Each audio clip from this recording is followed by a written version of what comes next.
कहते हैं कि मिल जाए आसानी से उसकी ख्वाहिश किसे है, मतलब जो आसानी से मिल जाए उसकी तमन्ना चाहत किसी को नहीं होती है। तो मिल जाए आसानी से उसकी ख्वाहिश किसे है, जिद तो उसकी है जो मुकद्दर में लिखा ही नहीं। यानी उसके लिए जिद है जिसके लिए कि क्या मुकद्दर यानी भाग में लिखा हुआ नहीं है, लेकिन उसको पाने की जिद है, तब ना हुआ कि आप में वो है। तो जय माता दी बच्चों, हम लोग मैथ का सिंपल कंसेप्ट सीखेंगे सिंपल तरीके से, जो कि RBNTPC 2021 में आया हुआ प्रीवियस ईयर क्वेश्चन है। देखो क्वेश्चन क्या है कि कमर ने 980 रुपये में 18 खिलौने बेचे, यानी 980 रुपये में 18 खिलौना बेच दिया, जिससे उसे 4 खिलौनों के क्रय मूल्य के बराबर हानि हुई।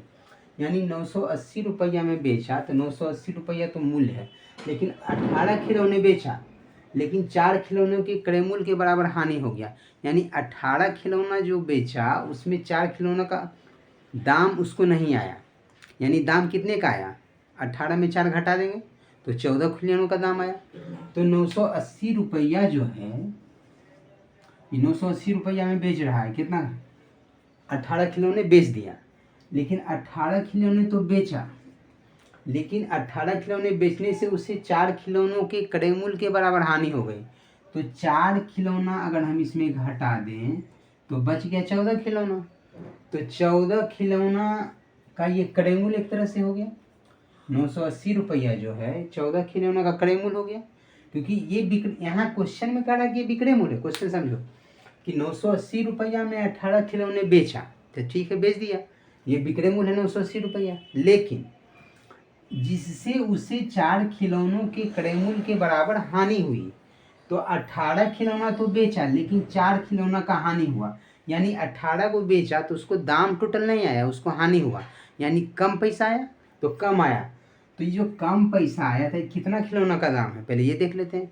तो 4 खिलौनों के क्रय मूल्य के बराबर हानि हो गई, यानी 18 खिलौना में 4 खिलौना यदि घटा देते हैं तो 14 खिलौना के मूल्य आ गया उसको, 4 खिलौनों के क्रय मूल्य के बराबर हानि हुई।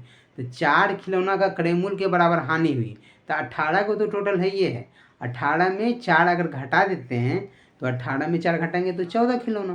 तो 14 खिलौनों का ये एक तरह से क्रय मूल्य हो गया 980 रुपया, क्योंकि 18 खिलौना बेचने से उसको 4 खिलौनों के क्रय मूल्य के बराबर हानि हो रहा है।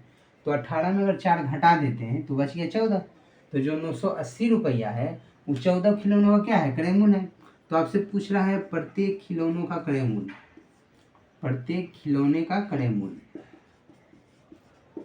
प्रत्येक खिलौने का क्रय मूल्य क्या हो गया 980 रुपया माइनस बटा 14, 14 से 14 सत्ते 98, 70, यानी 70 रुपया प्रत्येक खिलौनों का क्रय मूल्य है। तो option number C is the right answer for this question. इस तरीके से इजी में समझ, बस इसमें सिर्फ लैंग्वेज समझना है।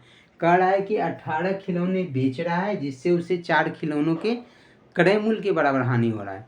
तो 980 रुपया जो है, ये हम ये नहीं सोच रहे कि ये विक्रय मूल्य है, इसको ये सोचना है कि 980 रुपया जो है, 980 रुपया में 18 खिलौने बेच से 4 खिलौनों के क्रय मूल्य के बराबर हानि हो रहा है। तो 18 में 4 अगर घटा देते हैं तो 14 खिलौना बचता है। तो 14 खिलौनों का ये 980 रुपया क्या है, क्रय मूल्य है ना। तो 980 बटे 14 कर दिए तो 70 रुपया आ गया, दिस इज राइट आंसर। तो इस तरीके से इजी में समझ गए। हम लोग मिलते हैं नेक्स्ट वीडियो में नेक्स्ट कंसेप्ट के साथ, तब तक के लिए थैंक यू सो मच।